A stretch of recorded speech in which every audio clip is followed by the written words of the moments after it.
to be at the press site at the Kennedy Space Center for a launch. Oh, here's a good question for you, Thomas. So this comes from Sandy AP asking, when is the next non-Starlink SpaceX launch? Without Starlink, wouldn't SpaceX have more of a United Launch Alliance cadence? And isn't that concerning for the space industry in general? Sure. So the next SpaceX mission that is not a Starlink mission, or I guess a Falcon launch, I guess I have to add that caveat because Starship is a thing that Hmm. exists. But the next launch here from Kennedy Space Center, it will be from this very pad because it is the SpaceX Crew 2 mission launching on April 22nd. That is the next external customer mission for SpaceX. Well, before I continue with that answer, I should point out the T minus 20-minute vent, which is occurring right now. That is another standard milestone in the countdown as they purge the lines between the two stage 2 loading procedures.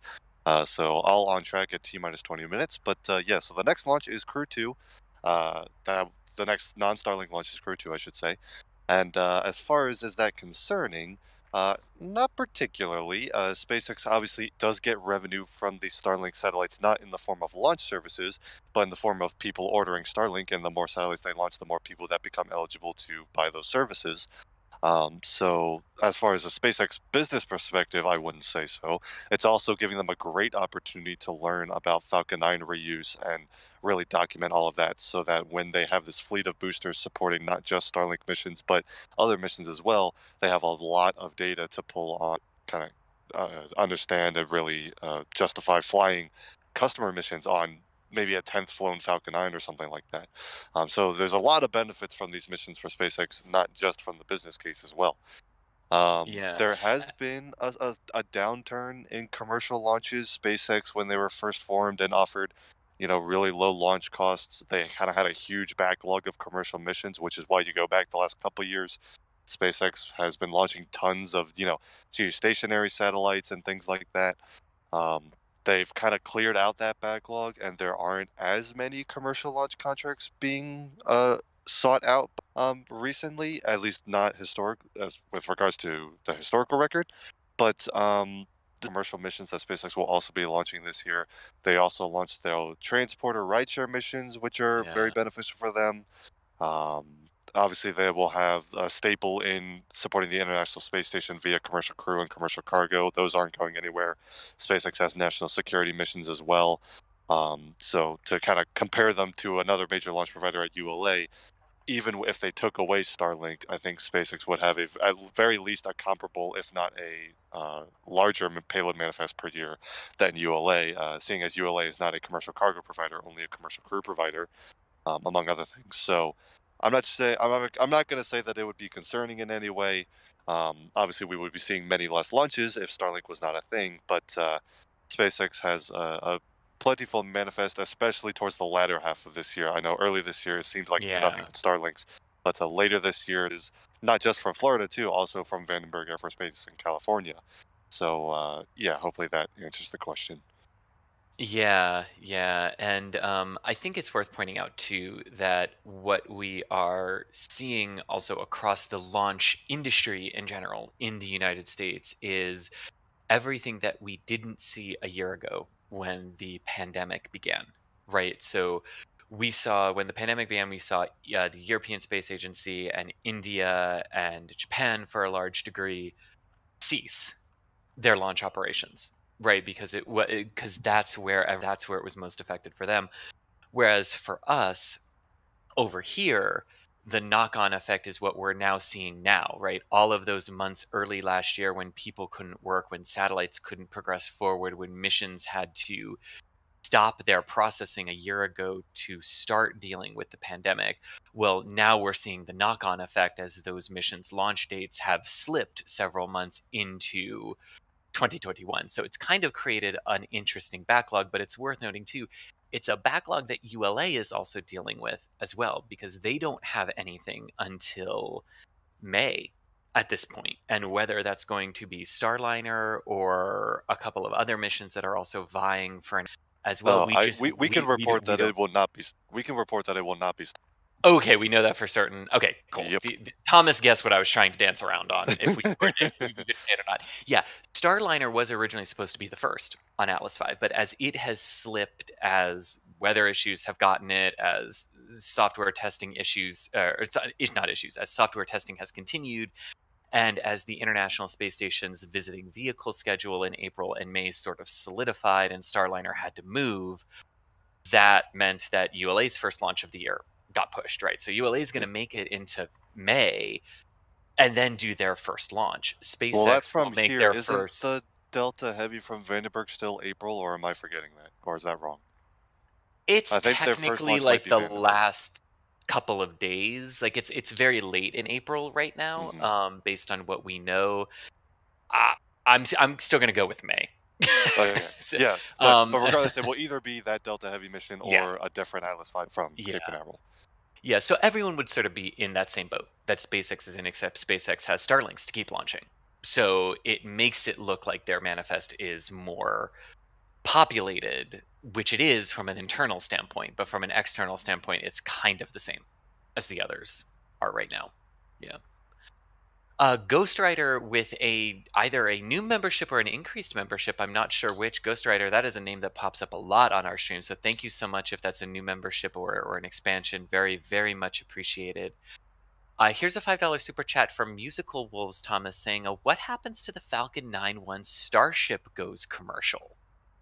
Ah, very good question. And so, uh, SpaceX has said, and this is kind of what we would expect, that the Falcon 9 and Falcon Heavy fleets will continue to operate as long as there is customer demand to do so. Basically, when Starship debuts and even starts making commercial missions, that does not mean it will have the same reliability record as Falcon 9 and Falcon Heavy do. The Block 5 version of Falcon 9 and Falcon Heavy has a perfect mission success rate so far.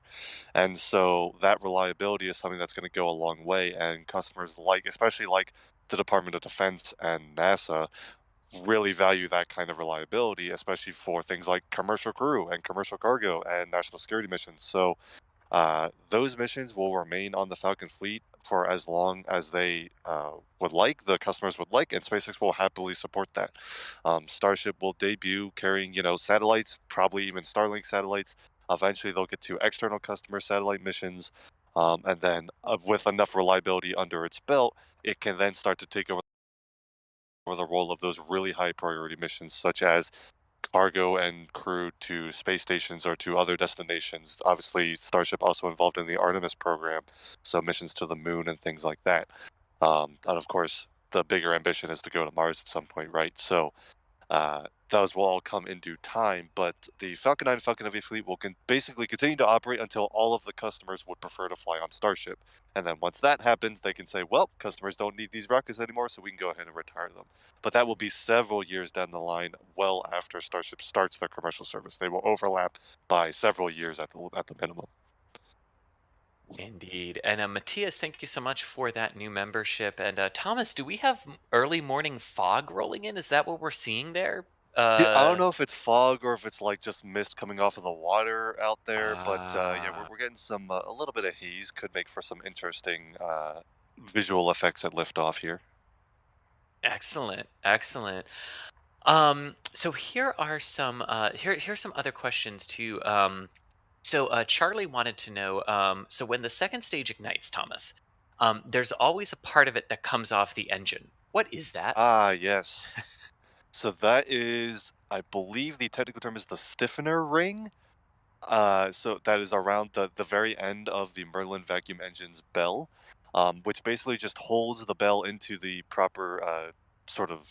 It constrains it ever so slightly and keeps it nice and rigid for engine ignition. Actually, I don't even know if it's for engine ignition or if it's just for structural loads during launch because the engine bell is kind of where the two stages connect, right? Yeah. Um, so it's one of those two things, or maybe a combination thereof. But it's basically just a structural support element of the upper stage engine, and then once the second stage ignites, that is no longer needed. And so as the engine burns and the bell ever so slightly expands due to the heating, the stiffener ring kind of falls off, and that's completely nominal. Obviously, at that point, the stage is not orbital yet, so those rings will just simply fall right back into the atmosphere and burn up on reentry. Um, and so, yeah, but that's completely normal. It's just a structural element of the upper stage Merlin vacuum engine. we go. And Stephen had a similar question. How long do you think Falcon 9 and Falcon Heavy will continue to fly after Starships become operational? And we said several years of overlap there. Yes. As we had answered that question just a couple minutes ago. Um, so and we answered the question about what is the next what is the next non-Starlink mission? We talked a lot about the Starlink missions, but what is the next non-Starlink mission for SpaceX here? Right, so that will be the SpaceX Crew 2 mission, flying a crew of 4 astronauts to the International Space Station from Pad 39A, and that is launching no earlier than April 22nd. So that is the next non-Starlink orbital SpaceX mission. Yes, and that will take Shane Kimbrough, Megan MacArthur, Tomas Pasquet, and Koichi Wakata up to the International Space Station. Two from NASA, one from the European Space Agency, and one astronaut from the Japan Aerospace Exploration Agency. Uh, here's a good question. Where will the launch be visible from? Specifically, Josh is wanting to know if you will be able to see Aha. it in South Florida. So, South Florida will be hard, but not impossible because it's a night launch. If it's clear, you might be able to see it just a little bit, but it will be very, very, very faint, and a lot of the lights of West Palm Beach and Miami will interfere with that, but possible, but difficult. More so if you are in Central Florida north up the eastern seaboard of the United States and it is clear, you have a fantastic chance of seeing this. North Florida, Georgia, the Carolinas, and Virginia, you will be able to see the entry burn of the Falcon 9 if it is clear. That entry burn coming about 6 minutes after liftoff. No one will be able to see it land on the drone ship. It's too far out to see from that. But yeah, and those of you further up the eastern seaboard should also be able to see the second stage. Very, very faint, but see the second stage as a bright moving star in the sky. So yes, definitely if it's clear, the eastern seaboard of the United States should have an epic shot of this and an epic view of this as it lifts off. And we know people are probably thinking this. So we don't know if it's going to do the big, nice jellyfish maneuver in the sky based on lighting conditions. This is about an hour and 32 minutes prior to sunrise. So we're not sure if it'll do the big, spectacular visual thing that they normally do 30 minutes before sunrise. So we're going to see. Going to see. Here is another good question from Johan asking any word on if they'll start building new Falcon 9 boosters at Hawthorne? They've lost a couple. Um, or is the current number a decent number? We do know that they are building new ones. So they never went fully to a reliance on the fleet that they have. There are customers that still want brand new boosters that they need to produce.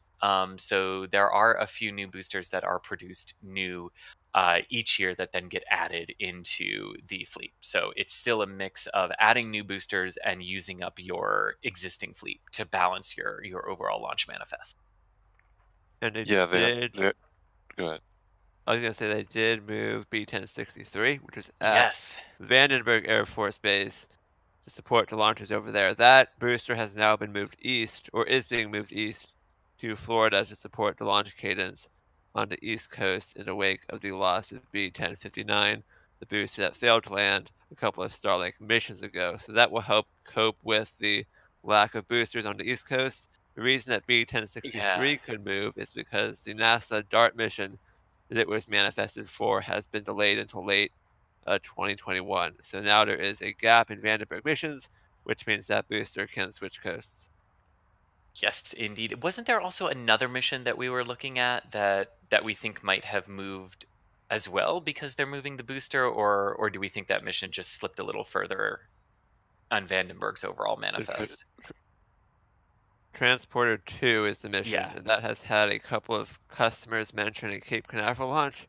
Ah. Transporter 1 was also originally manifested for Vandenberg and moved to Florida thanks to the new polar quarter. So we will see if Transporter 2 ends up being moved to Florida as well. That could happen, and that would help free up any need for a Vandenberg booster in the near future. Although in the Yeah. second half of 2021, there's expected to be a lot more Vandenberg missions.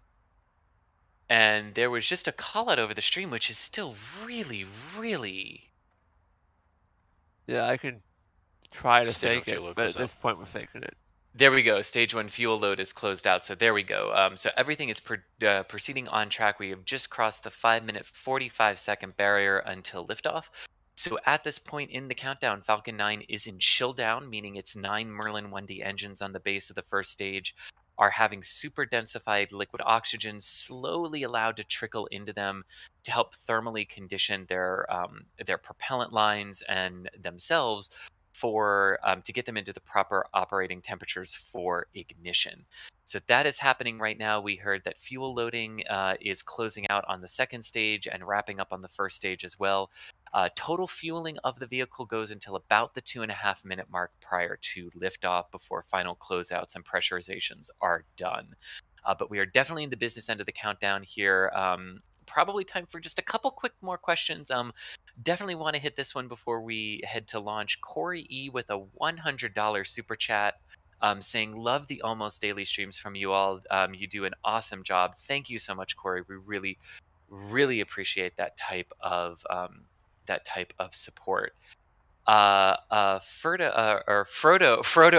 Wow, I totally need my nerd card revoked since I almost mispronounced Frodo Baggins. Uh, um, do we know when we will see another Falcon Heavy launch? Theoretically, later this year. And Thomas is going to have to help me out on this. It's USSF. What?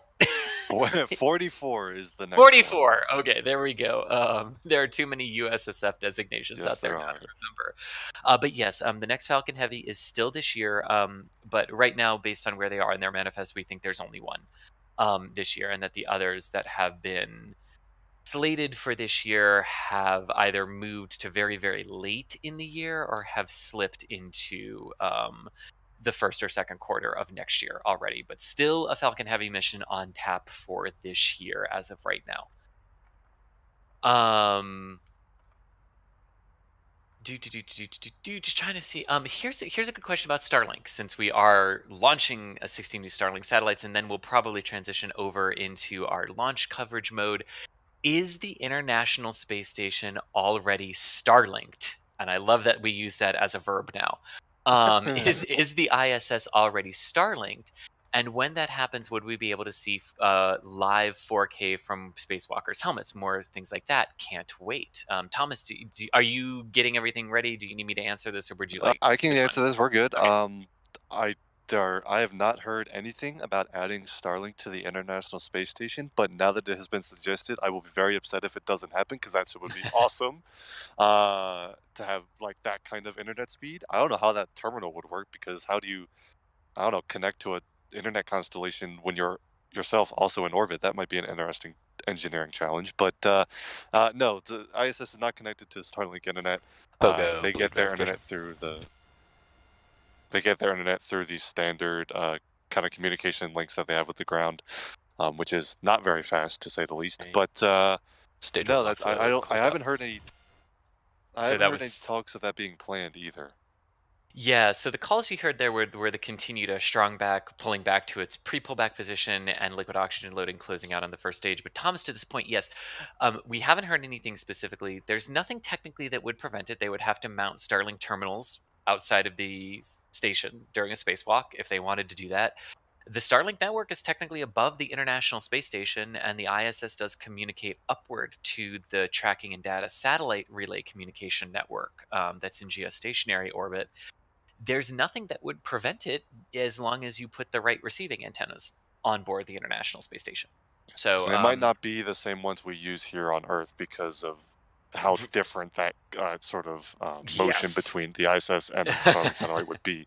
The antenna might have to look a little bit different, but I think if NASA asked SpaceX, "Hey, can we have Starlink?" I think Stage they would two launch happily load complete. develop that antenna. So And here we go. Fueling of the Falcon 9 has closed out. Thomas, we are under 90 seconds to go until liftoff for your situational awareness. yep, you got it. We are primarily going to listen in to the final minute here of the countdown and listen in as Falcon 9 heads out Gas launch from close out. 39A here.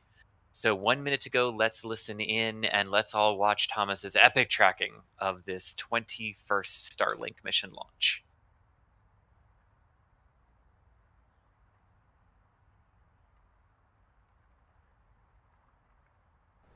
We should get some great audio off of Thomas's camera, hopefully, if all goes well. Indeed, and Falcon 9 has entered startup, so it's taken control of the countdown.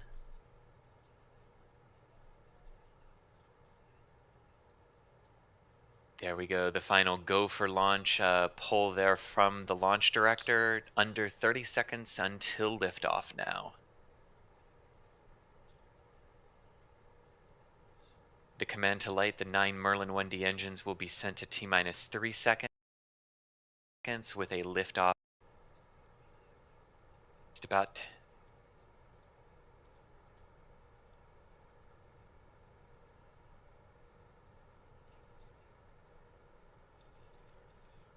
And here we go with a liftoff of the Falcon 9 from 39A, a record turnaround for the pad, and the 9th flight of this particular Falcon 9 booster as Falcon 9 takes off.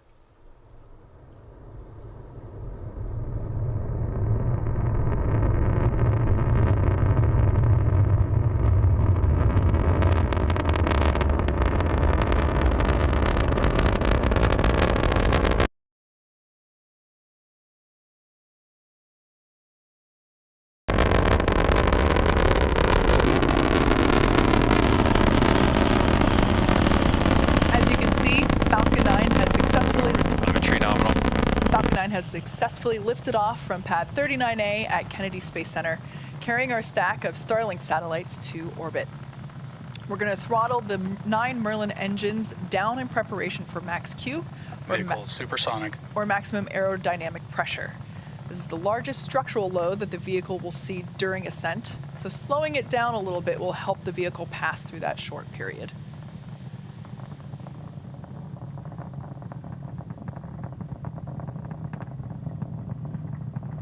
max Q. And there we heard the call out for max Q. Now, in about a minute, we're going to have 3 events happen in quick succession, back to back. The first one is main engine cutoff, or MECO. This is where all 9 of those M1D engines are going to shut off, and that'll help slow the vehicle down in preparation for the second event, stage separation. As the name would suggest, this is when the first and second stages will separate from each other. The first stage will start its way back to Earth. Back's chilling in. We heard the chill in. We're flowing some super chilled liquid oxygen into the turbopumps on that second stage engine. The first stage, after stage separation, will make its way back to Earth. Second stage will continue its journey with the third event, SES-1, or Second Engine Start 1. This is where MVAC will light up and begin to propel second stage along with the Starlink satellites into orbit. And main engine cutoff will be coming up in 10 seconds. Everything continues to look nominal there with that vehicle trajectory.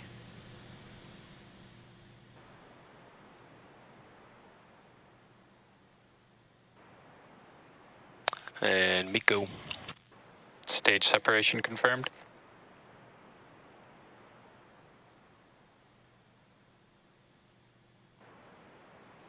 All right, there on your screen. Ignition and throttle up complete. As the MVAC nozzle begins to develop that bright glow, we can see that all 3 events, like I said, quick succession.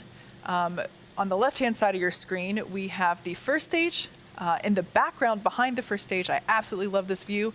We got some night lights of the Space Coast behind it. The first stage is actually... Fairing separation confirmed. There we heard the call out for fairing sep, and we can see that stack of Starlink satellites there. Great views. Everything looks nominal there with our second stage. As it heads towards its targeted drop-off orbit, first stage is going to execute 2 burns in order to make its way back to Earth. If you look closely, you can still see the night lights of the Space Coast there in the upper left corner. The first of the 2 burns that first stage will execute is the entry burn, where 3 of the M1D engines will reignite.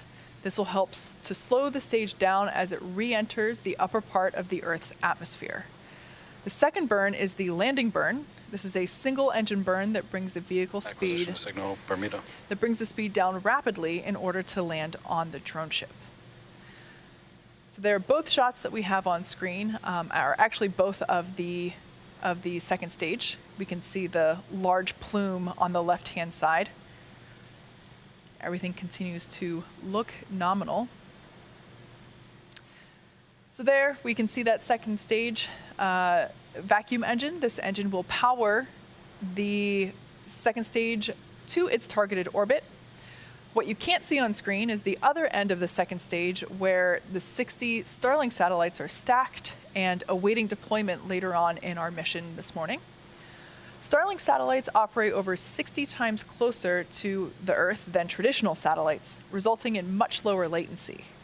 For those of you that might not be familiar, latency is the time that it takes to send data from one point to the next. So in this context, it's the time it takes to send data. Second stage is following a nominal trajectory. Good call out there for nominal trajectory for second stage.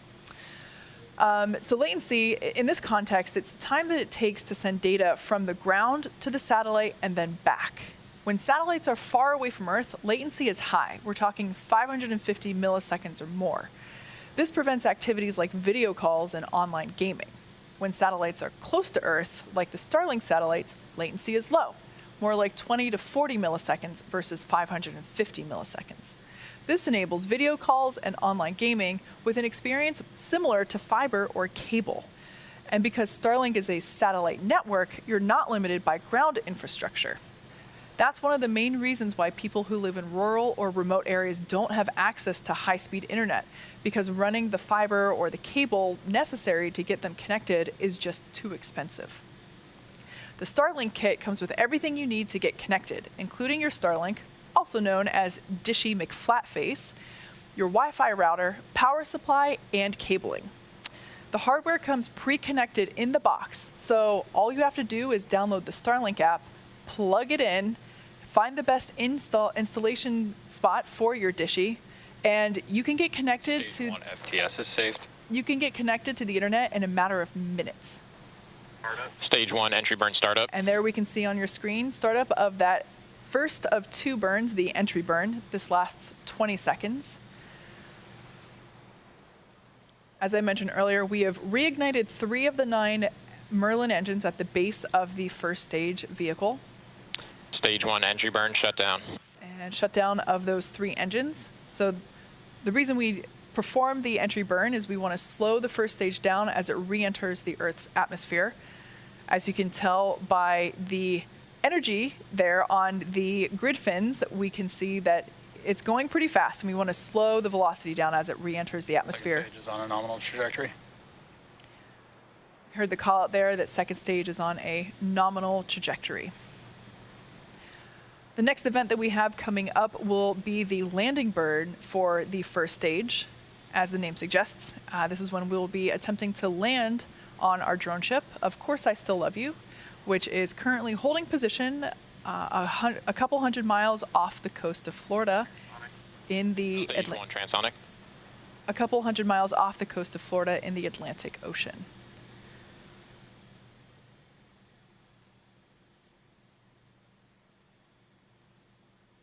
Everything continuing to look good with the second stage and our Starlink satellites. Also signal stage 1, Cape Canaveral expected.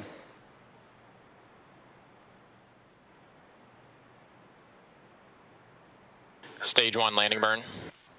So we heard the call out that the landing burn for stage 1 has begun. We can start to see the plume there on our drone ship cam on the left-hand side of your screen. Hopefully we'll be able to maintain video signal through landing. Stage 1 landing leg deploy. Okay, the landing legs are out. Terminal guidance. Unfortunately, it looks like we weren't able to maintain that video signal. We'll bring that back to you as soon as we can, as well as a status update on that landing. Everything continues to look good. Stage 2 FTS is saved. Everything continues to look good there with second stage. Stage 1 landing confirmed. All right, we heard it. We couldn't see it, but we did hear verbal confirmation that we had a successful landing of that booster, marking our 70. Also signal stage 2 from the Cape as expected. This marks our 77th successful recovery of an orbital class rocket, Go. and the 9th landing of this particular booster. Like I mentioned before, this is the first time that we've launched and landed a Falcon 9 first stage 9 times. Nominal orbit insertion. And just like that, we heard confirmation of a good orbit. So at this point, stage 2 is going to coast for a little bit, actually for the next 35 minutes or so. So hang tight. We'll see you back here at T plus 45 minutes for a second stage relay.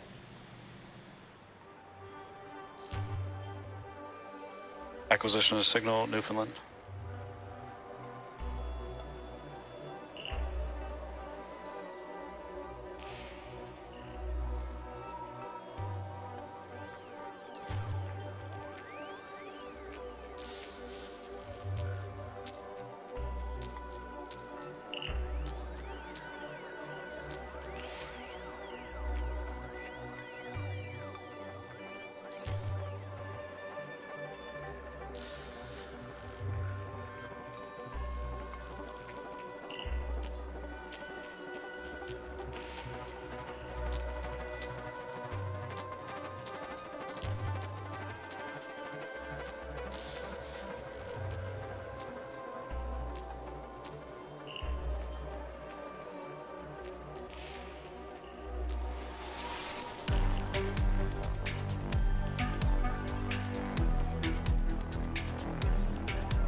Also signal Bermuda, expected.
Also signal Newfoundland expected.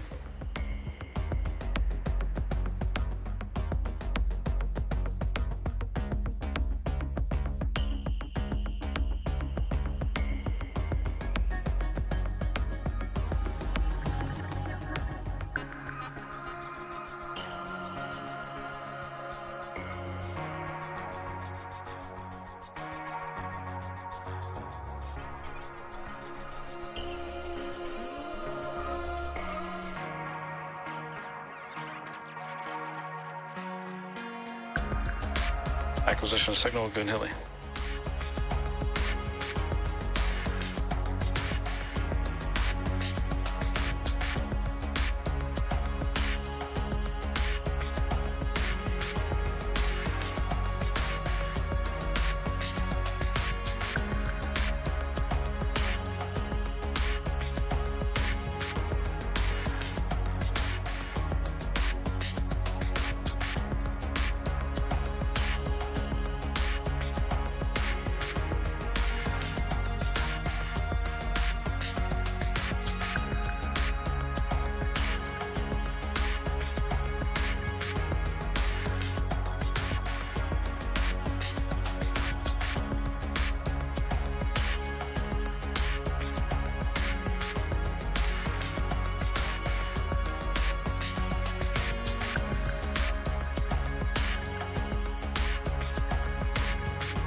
Also signal Goon Heli expected.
Acquisition of signal, Diego Garcia.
Welcome back to our live coverage for this Starlink mission.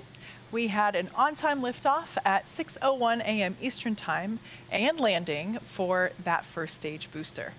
Our second stage is still looking good and on a nominal trajectory and getting ready for SES-2 or second engine start 2 in just a couple of seconds. It'll be a very short 1-second burn of our MVAC engine. Looks like we might be having a little bit of trouble with our ground stations. We might not be able to get video. We'd like to bring it to you, but we're going to listen in for the call out on the net to confirm SECO. Like I said, this will be a quick 1-second burn.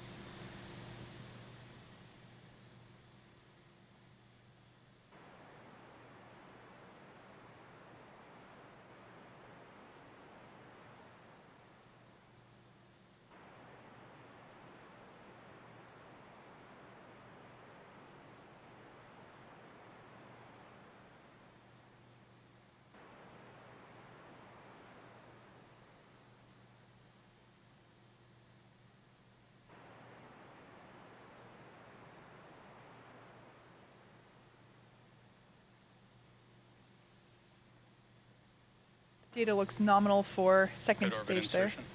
Okay, we heard the confirmation there that we had good orbit, so that means that that quick 1-second burn was successful.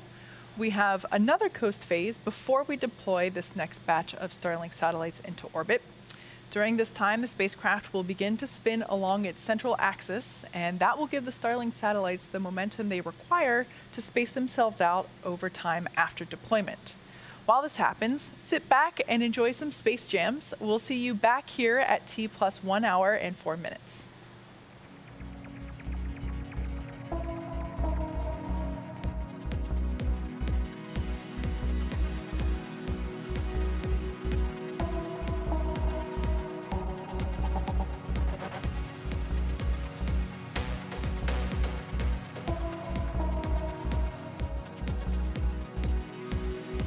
Loss of signal, Diego Garcia, expected.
Acquisition of signal Tasmania.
welcome back once again to our live coverage. We had an on-time liftoff at 6:01 a.m. Eastern Time from Kennedy Space Center. Our Falcon 9 first stage successfully returned to Earth after its 9th flight, a first for our boosters. And as for our second stage, which you see there on your screen, we've successfully executed 2 burns of that MVAC engine, and we're now getting ready to deploy our Starlink satellites in just a few seconds. At this point in time, the second stage began to rotate along its central axis in order to give the satellites the momentum they need to space themselves out from each other after deployment. So at this point, let's listen in for the call out of that payload deployment.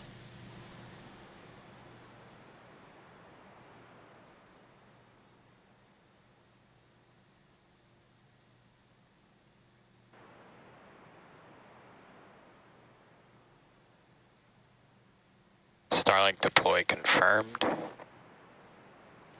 And there you can see on your screen the tension rod being released, and the Starlink satellites are slowly separating away from the second stage.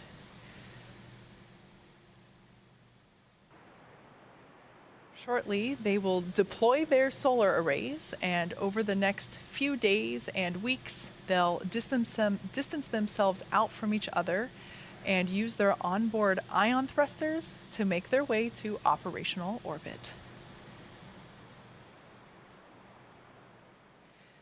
And with that, we'll be bringing our webcast to a close. Thank you to the Range and FAA for supporting this mission. And to all our viewers, happy Pi Day, and thanks for joining us.